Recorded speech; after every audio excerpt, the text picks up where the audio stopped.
Good morning, good afternoon, good evening, folks. We are very, very lucky today. We are bringing back a returning guest, someone who's created content for the course, and a CPA. Folks, yes, you need to talk to attorneys and CPAs and all of these different things. If you want to maximize your return on your investments, all of these different loopholes that you can have. And you need to work with professionals such as Bob Langworthy. How you doing, Bob? Michael, it's good to be back here. Apologies for my boring hair color. That's fun. Yeah, no worries, man. It's okay. You're an accountant. You're supposed to be boring. I think that's right. I think that's supposed to be in the DNA. That's right. Yeah. Hey, so real quick, why don't you, Bob, tell us about your company, because people are going to listen to this and want to know. Sure. So let's hit it first, and we'll hit it at the end as well. Great. Yep. My accounting practice is mainbeancounters.com. That's Maine like the state. Beancounters.com. I'm easy to find there. I'm Bob Langworthy on all the big social media platforms. I'm easy to find on LinkedIn as well. So yeah, not hard to get a hold of me. Yeah. And folks, in my course, you will know Bob and I had conversations around seller financing. We've talked about the accounting of it, cost segregation, or just all different things we've talked about. And Bob, the reason I asked you back today is I've just brought on the channel an expert who does cost segregation, but more importantly, cost segregation for the little guy. And I thought we would bring a CPA on, somebody who files taxes for property investors, many of them being the little guy. Sure. And talk about it. So first off, why don't we talk about cost segregation, what it is, why it is so powerful from an accountant's perspective? Absolutely. So cost segregation is a process where you take the value of the real estate that if it's residential, which is what most people listening today are investing in, is being depreciated over 27 and a half years. A cost segregation study comes in, looks at the property and determines how much of that property can be depreciated over 5 years, 7 years, 15 years, and then the remainder in 27 and a half years. And what that allows you to do is to speed up that depreciation. Instead of all of it being stretched out, straight line depreciation divided by 27 and a half, you get a chunk of it that gets divided by 5 and 7 and 15. So it's a very powerful tool. I'm glad that you have reached out to that individual and had them on the channel. I did through another organization, a cost segregation study on a duplex that we have here in Maine. It was great, very beneficial, and sped up the depreciation for us. And we can talk about some reasons why somebody might want to do that. Yeah, that was my next question, is why would somebody want to, accelerate the depreciation? And again, let's just bring it up, because I believe in the IRS still has an income threshold. I think it's 150 grand a year, where if you make more than that, you can only depreciate the passive. It doesn't come off ordinary income. So let's talk about that. Let's talk about that. So what you're referring to is the passive loss rules. So currently with the IRS, if your rental real estate loses money, which of course we don't encourage, no alligators. No alligators. But if your property happens to lose money, which may be because of depreciation, could be, and your modified adjusted gross income is less than $150,000, you can apply some of those passive losses from your real estate against your active income from other sources. Yep.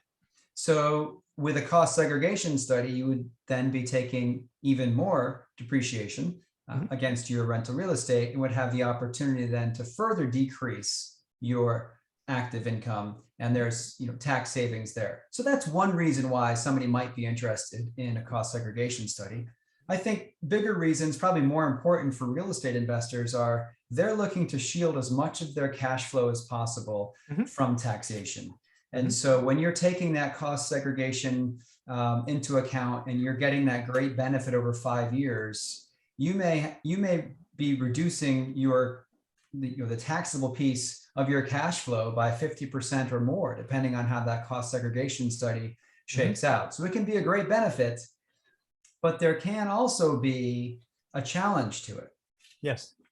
Now, the challenge occurs when you get past that 5 years of sped up depreciation, or 7 years, and now you've got much less depreciation than you started with, and you've got higher cash flow, you've got higher taxable income, you could be paying more in income tax. So often the cost segregation study has been limited to the large commercial investors, large apartment buildings, large office, commercial warehouse type projects, that would be a syndication. They'd have that cost seg study built in to produce the cash flow that those limited partners were looking for. But the challenge comes up at the end of that. What do you do at the end? Right. We've talked previously on the channel about the pain of depreciation recapture.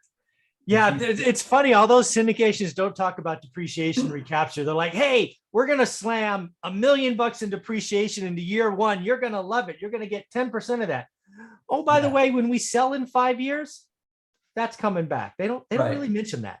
That's right. So that can be painful. So what a lot of individual investors will do is look to pair that cost segregation study down the road with a 1031 exchange, which as of today is still possible for real estate investors. Still, so that was in the crosshairs at one point, but we dodged the bullet there. And then with that 1031 exchange, you defer the capital gains into the next property, and you go from there. So there can be a real benefit. So in my own example with a duplex, and this might be relatable for some of the people that are watching or listening today, I'm sure. We did the cost segregation study because we do not plan on holding that duplex beyond that 5-year period. Okay. We will look to do a 1031 exchange. So we want to get as much depreciation. You're playing Monopoly, Bob? What the hell? Precisely.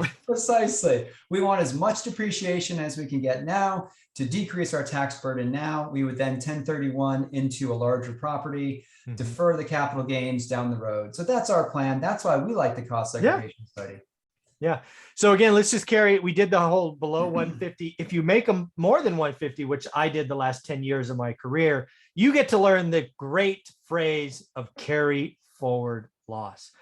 I got to tell you, as somebody who made okay income, more than the 150 number, I was always pissed off when my carry forward got bigger, but then I retired and I got to use it.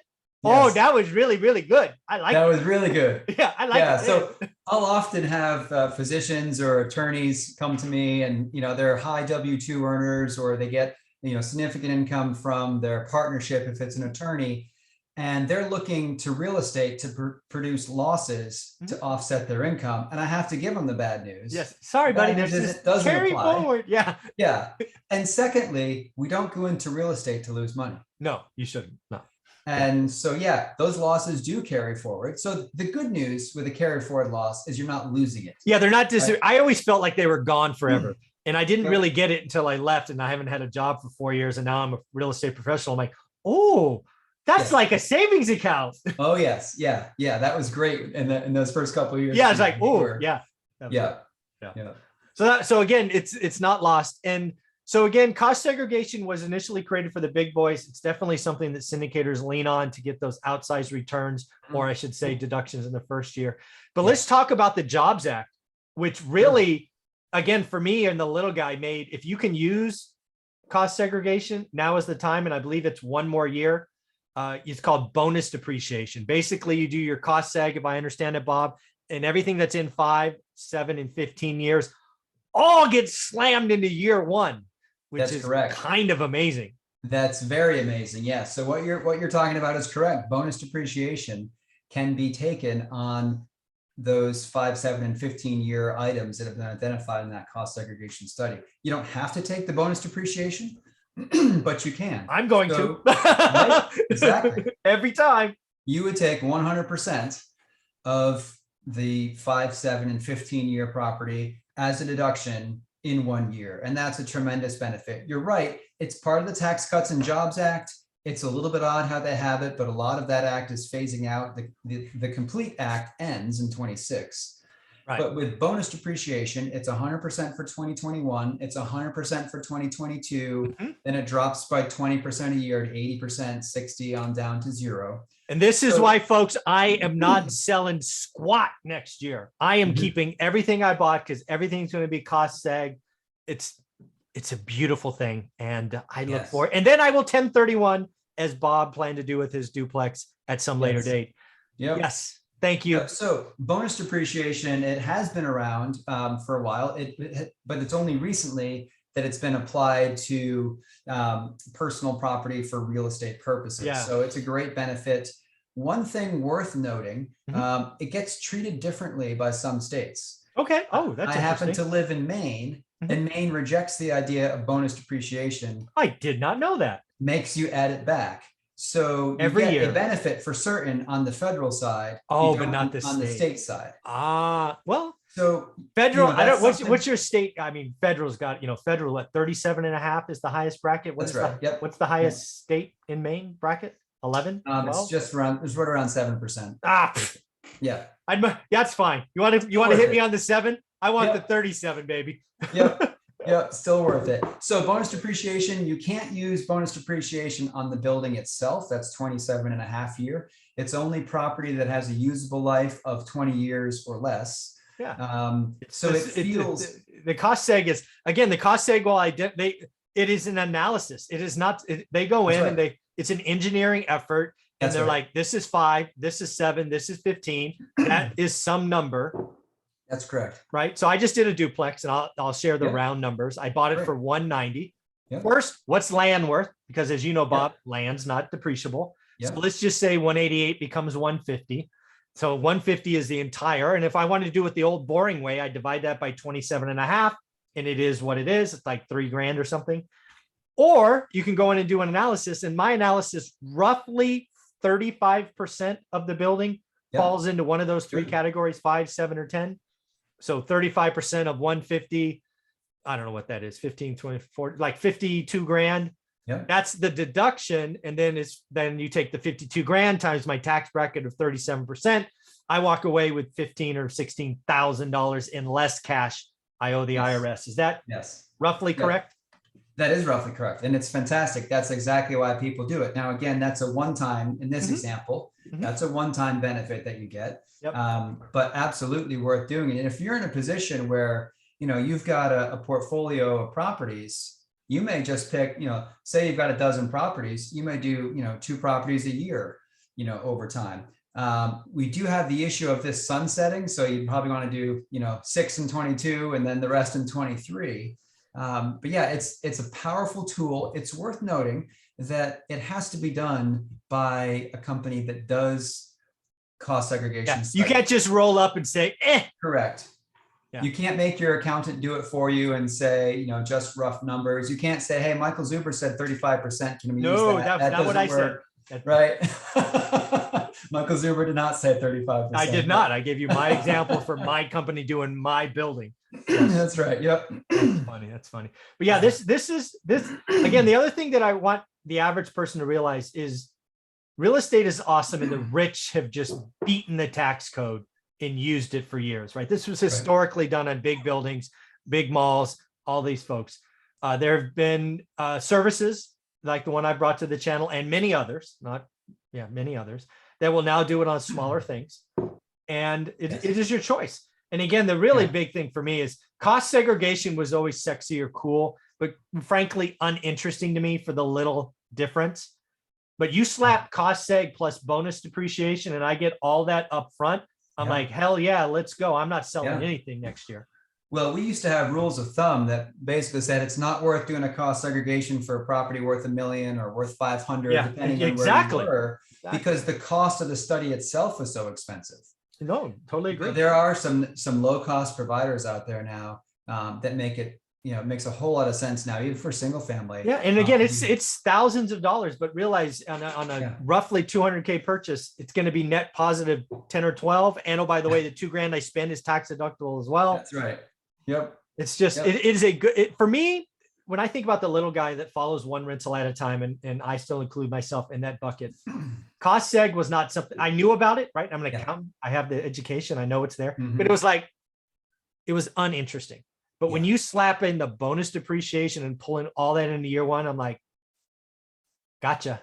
Yes. I'm going to do that every time. So exactly. Very cool. So any more thoughts on this cost segregation, bonus depreciation? We talked about carry forward losses. Anything else you want to kind of wrap this up with? This is exactly what I was hoping people would hear. Yeah, I think we've covered the bases there with kind of the broad picture of those 2 items and how they work together to provide a great benefit. Yeah. So one more time, folks, I know lots of people are looking for a real estate oriented CPA. You are the man for that. How should they reach out to you? They can go to mainbeancounters.com and find me there. They can find me at LinkedIn, Bob Langworthy. I am Bean Counter Bob on Instagram. They can find me there as well. So not hard to Google me either. There are not a lot of Bob Langworthys, kind of like Michael Zuber. I'm guessing there aren't a lot of those. Not a lot of those. Yeah. Yeah. And folks, if you're in my course, I tag him all the time and he responds, which is awesome. Again, Maine is in the state. So remember that. Don't, it's not the other one. It's Maine, like the state. So there is an E on the end of Maine. That's right. So Bob, thank you much for doing this. I know you're very busy. I appreciate you and have a wonderful day. Thanks, Michael. Always good to see you. You got it.